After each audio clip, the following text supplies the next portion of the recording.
puis ceux qui nous détestent ne sont jamais loin de nous.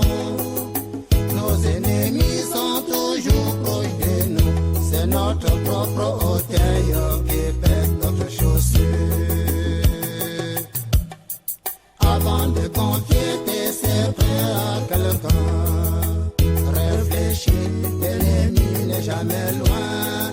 Avant de confier ton enfant à quelqu'un, réfléchis, l'ennemi est près de nous. Avant d'ouvrir ton cœur à quelqu'un, réfléchis, l'ennemi est près de nous. La vie est truffée des méchants égoïstes pour ses intérêts, et tu pour ça. La vie est truffée des méchants égoïstes pour ses intérêts personnels. Ta propre maman peut te vouloir du mal, ton révérend pasteur te veut du mal. L'ennemi est toujours proche de nous, c'est ton meilleur ami qui te trahit, c'est ton voisin le plus proche, oui c'est lui qui te veut du mal.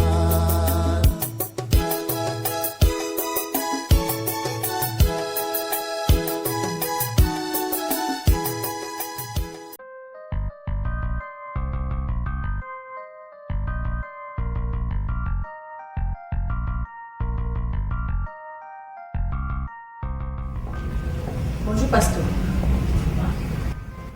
Tu salues qui? Quelle question? Je ne suis plus censée te saluer. Tu me salues pourquoi? Hein? C'est toi qui montes les gens pour qu'ils me sabotent, non? Moi, j'ai monté les gens contre toi. Tu ne fais pas partie de ceux qui ont demandé à la chorale de ne pas me donner de l'argent? Tout le monde était contre le fait que tu prennes l'argent à la chorale. Et je ne pouvais pas me soustraire du groupe. Merci. Merci beaucoup. Vous avez incité les gens de la chorale à ne pas me remettre de l'argent jusqu'à ce qu'ils vous ont obéi, non? Ils ne t'ont rien donné. Rien du tout. Et c'est ce que tu voulais. Tout le monde est contre moi. Même toi, ma personne, Tonga.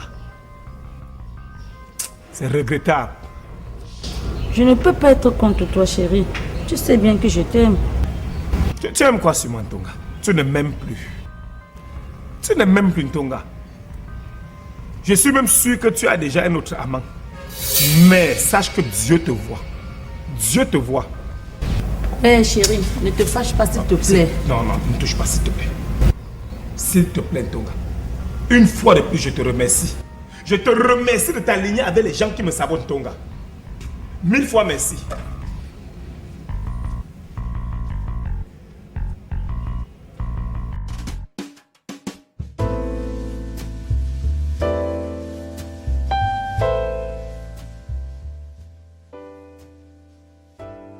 Mon chéri, où est-ce qui était demandé, non? Tu m'as demandé quoi? Ok. L'argent pour les préparatifs de la dot de Laura. Tiens, voilà 10 000 francs. À Simba Miracle. 10 000 francs pour faire quoi avec Jean-Baptiste? Mais débrouille-toi avec. Je vais me débrouiller comment? Pour la dot de ta fille, tu donnais 10 000 francs. Pour qu'on prépare quoi? Si j'en avais plus, je te donnerais. Ceci même, j'ai emprunté. Oui, tu n'as jamais eu de l'argent. Tous les jours, tu es à l'église. Tu es un paresseux patenté, Jean-Baptiste. Je ne sors pas souvent pour aller chercher de l'argent. C'est où alors? Je n'ai jamais vu un homme aussi fainéant que toi. Heureusement que ma fille va épouser quelqu'un de bien. Sinon, je finirai ma vie dans la misère. Sûrement, Sébastien va envoyer de l'argent pour préparer. Est-ce que c'est lui qui est censé donner l'argent pour la nourriture? Tu es très irresponsable, Jean-Baptiste. En tout cas, Dieu va nous aider pour que tout se passe bien. Dieu viendra te donner l'argent pour préparer, pour louer les chaises. Jean-Baptiste, vraiment, tu devrais avoir honte. Aborda.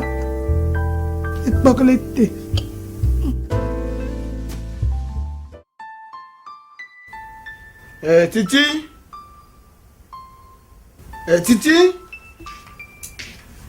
Oui. Viens là, chérie. Merci.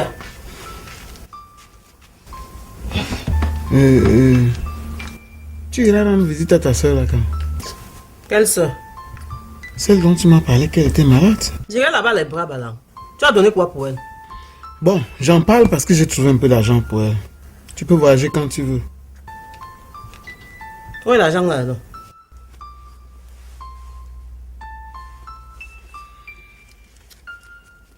Bien, voilà ça.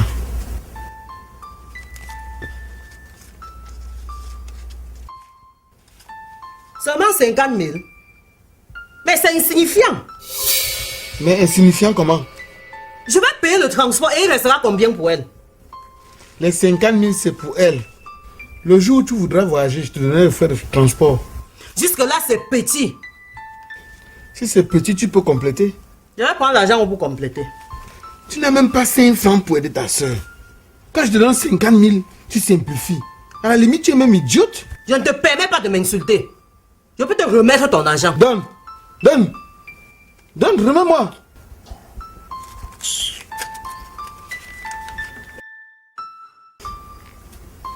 Vraiment.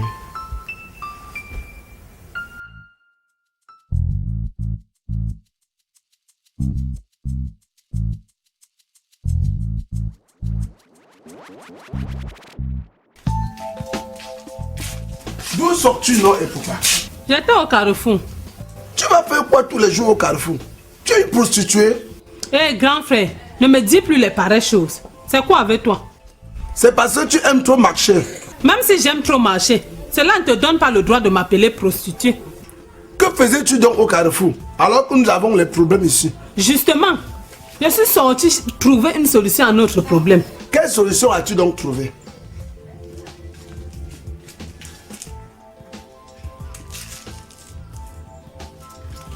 Justement, je suis allée comme ça multiplier les clés de la chambre de Supita.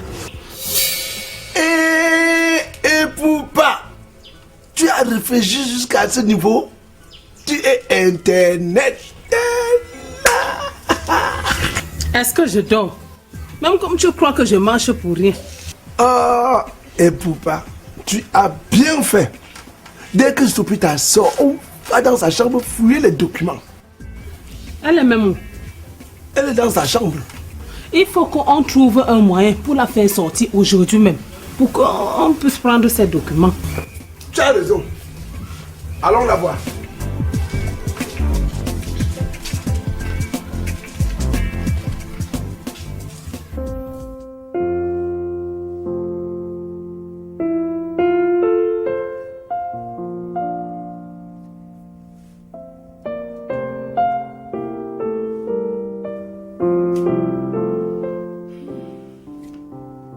Ma copine, tu m'emmènes pas en balade ce soir? Non, pas ce soir. Je suis occupée. Mais si tu veux, on peut sortir demain soir. Tu vas où ce soir? J'ai rendez-vous avec Mintomba. Ah, tu iras passer la soirée avec lui chez eux alors? Non. C'est lui qui viendra ici. Tu sais que je ne vais pas encore chez eux. Tu ne vas pas chez eux, pourquoi? Tu sais, sa mère n'est pas encore au courant qu'on est réconciliés. Et puis, comme elle ne m'aime pas beaucoup là, Mintomba a demandé qu'on attende un peu. Donc, même ses sœurs ne savent pas que tu t'es remise avec Mintomba? Pour l'instant, non. Il n'y a que Fanny qui est au courant de notre réconciliation. Bon, les autres, pas encore. Donc, Mintomba a demandé que vraiment ce sera à la veille du mariage qu'il va leur dire quoi. Mais pourquoi donc? Tu sais que si Mamiton et Clarisse sont au courant de notre réconciliation, elles vont encore tout faire pour nous séparer. Donc vraiment, il est prudent qu'on attende. Je comprends.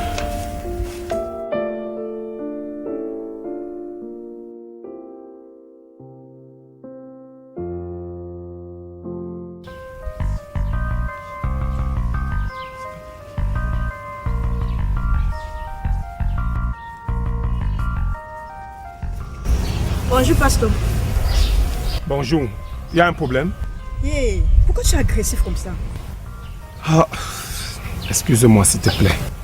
C'est que je suis troublé. Tu es troublé par quoi? Les anciens de cette église m'énervent. Ils me mettent les bâtons dans les roues tout le temps. Je ne peux plus travailler normalement. Il faut que vous vous entendiez.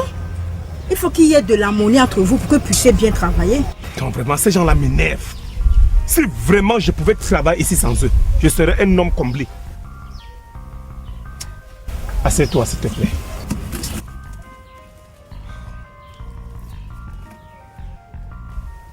En tout cas, moi je tenais à te voir parce que je ne veux plus servir ici à l'église. Et pourquoi Bijou? Ma grossesse commence déjà à être visible, alors je ne veux pas attirer l'attention des gens. Non, là, tu as raison, je te comprends. Parce que si tu continues à venir ici, les gens vont finir par se rendre compte que tu enseignes. Et ce n'est pas bien. Voilà pourquoi j'ai décidé de ne plus servir. J'espère que cela ne te dérange pas. Bon, c'est vrai que j'aurais aimé que tu sois avec moi tout le temps. Mais ta retraite, vraiment, c'est pour une bonne cause. Je te comprends, tu compris? Les honneurs se verront ailleurs. Je ne pourrais venir ici que si je suis certaine que tu es seule. D'accord. Hein? Il n'y a pas de problème, mon amour.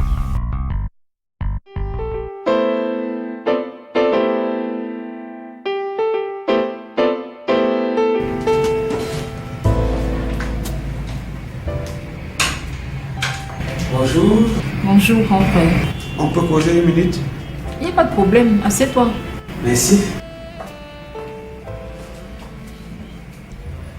Fanny, s'il te plaît, il faut multiplier de vigilance sur ce garçon de Dolago que maman a recruté. Il faut qu'on sache pourquoi il est là. Ce qui me surprend, c'est qu'il s'entend beaucoup avec maman.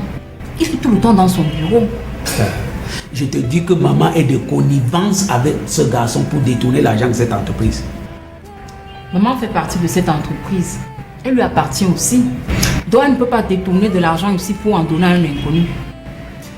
Et selon toi, pourquoi elle a pu lui fixer un salaire de 1 million de francs par mois? Quelque chose me dit que ce garçon peut être l'amant de maman. Fanny, Dolago, l'amant de maman? Je n'ai aucune preuve, mais j'ai l'impression que ces deux-là sortent ensemble.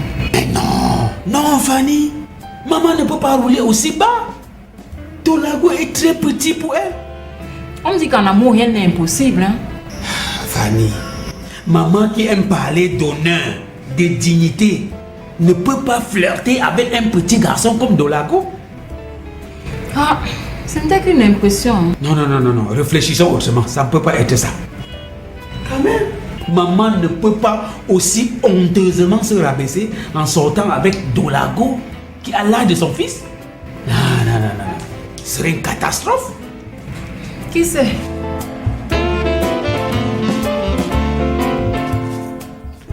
Vous m'appelez pourquoi?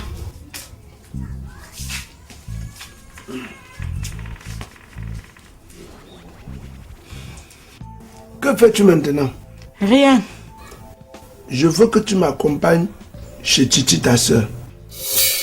Tu vas aller faire quoi chez ma soeur? Je veux causer avec elle. Pour mettre la paix entre nous. Enfin, tu parles de paix dans cette maison. Oui, j'en ai assez. J'en ai assez qu'on se chamaille tous les jours. En fait, sa maison n'est pas cachée. Tu vas te retrouver très facilement. Je vais te donner quelques repères. Je veux qu'on parte ensemble. Non, il ne sort pas moi aujourd'hui. Tu ne sens pas pourquoi, Soupita? Alors qu'il cherche des solutions pour mettre la paix entre nous. Mais qu'il parte discuter avec ma soeur. Après, me donne le compte rendu, la conduite à tenir. Je suis fatiguée, papa. Je ne veux pas sortir aujourd'hui.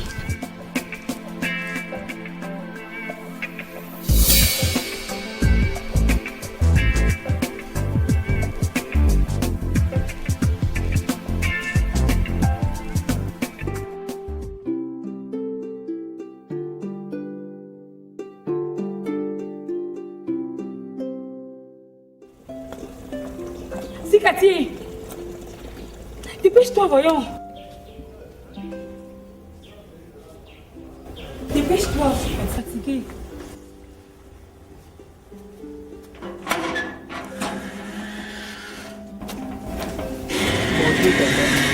Bonjour. C'est quoi, tu es malade? Oui, tata, ça ne va pas. Qu'est-ce qui ne va pas? S'il te plaît, tata, il faut m'aider. Attends, tu as quel problème qu'on t'aide? Le problème, c'est mon cœur. Je n'arrive pas à dormir. Tu as des insomnies? Oui, tata. Depuis que vous avez demandé que Lily et moi ne nous aimons plus, je n'arrive pas à dormir. Tu as le courage de me parler de ta vie sentimentale? Ouais, tata, j'aime Lily. S'il te plaît, laisse-nous vivre notre amour, pardon. On vous a dit que si vous voulez continuer à travailler ici, vous ne sortez plus ensemble, d'accord? Ouais, tata. J'aime Lily et j'aime le travail. Vous choisissez. Ou tu choisis l'amour ou tu choisis le travail. Je ne veux pas revenir là-dessus, d'accord? Comment?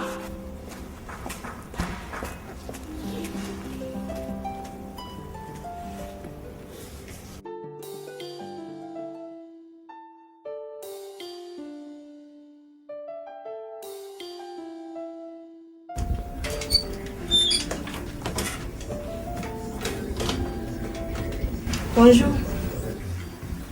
Sors d'où, madame? Je sors de l'église, papa. Et avec quoi là-bas aujourd'hui? Je devais causer avec le pasteur. À quel sujet? Je suis allé lui dire que je ne vais plus servir à l'église. Tu ne vas plus servir à l'église, pourquoi? Maman, ma grossesse commence déjà à être visible. Alors, je ne veux pas attirer l'attention des gens à l'église. Hein? Vous me comprenez, non? Donc, tu as dit au pasteur que tu es enceinte? Non, papa. Non, non. Non, je lui ai rien dit. Et quelle raison tu lui as avancé pour ne plus servir à l'église? Je lui ai dit que je suis malade. Mais tu ne présentes aucun signe de maladie. Je lui ai dit que je suis anémiée et j'ai aussi des malaises en permanence. Là, il va comprendre que tu es enceinte. Non, maman. Il n'a même pas fait allusion à ça. Il m'a tout juste dit d'aller me soigner et de revenir quand je serai guérie. J'espère seulement qu'il ne s'est pas rendu compte que tu es enceinte. Non, papa.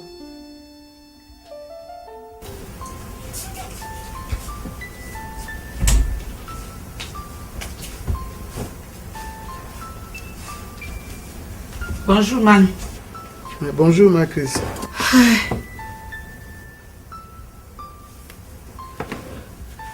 Ta femme est là? Non, elle est sortie. Il y a un problème? Oui. Je voudrais qu'on cause à deux. Nous sommes bien dans la maison. Il y a quoi? Oui, je t'écoute. De quoi veux-tu qu'on parle? Je voulais te parler d'Esther. Elle a fait quoi? Je m'excuse de ne t'avoir pas parlé de ça depuis. C'est parce que les circonstances ne me le permettaient pas. Mais vas-y donc. Qu'as-tu à me dire concernant Esther? En fait, Esther n'est pas ma fille. Qu'est-ce que tu dis? Je ne suis pas la vraie mère d'Esther. Elle est la fille de Rosalie que tu connaissais au village.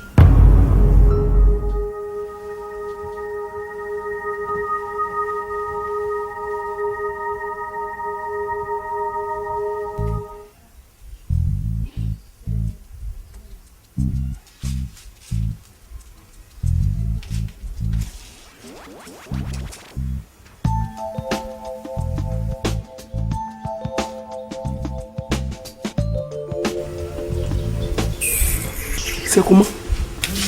Elle est toujours au salon. Que fait-elle?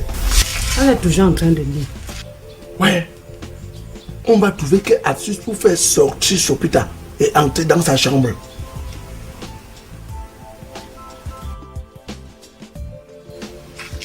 Appelle-la ici dehors.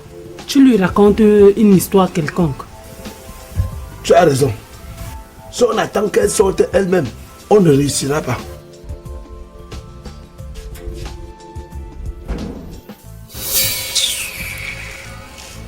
Celui-ci alors a tout gâté. Bonjour à vous. Tu veux quoi? C'est quelle question, non, grand frère? Je peux plus venir vous saluer. Tu nous salues. On t'a dit que nous sommes malades. Même si je suis malade, tu viens saluer quoi sur moi? En fait, je ne savais même plus que vous viviez ici. Je venais saluer Sopita. Il a tout gâté. Oh merde. Comment? Et elle faisait quoi chez toi depuis son enfance? Quand je suis rentré de l'Europe, Esther avait peut-être 2 ans et elle vivait avec toi. Et tu m'as dit que tu as accouché entre-temps. Je n'avais pas seulement le courage de te dire la vérité. Est-ce qu'il faut du courage pour dire que l'enfant qui est chez toi, c'est la fille de la voisine? En plus, je ne comprends pas pourquoi tu as récupéré Esther quand Rosalie est morte en l'accouchant. Donc je suis avec Esther dans cette maison alors qu'elle n'est même pas de ma famille? Tu sais que tu avais fait l'amour avec Rosalie quand tu es venu en vacances chez moi au village, non? Mais et le problème est où? Le problème est que tu l'avais engrossée. Esther est ta propre fille.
Nos ennemis sont toujours proches de nous, c'est notre propre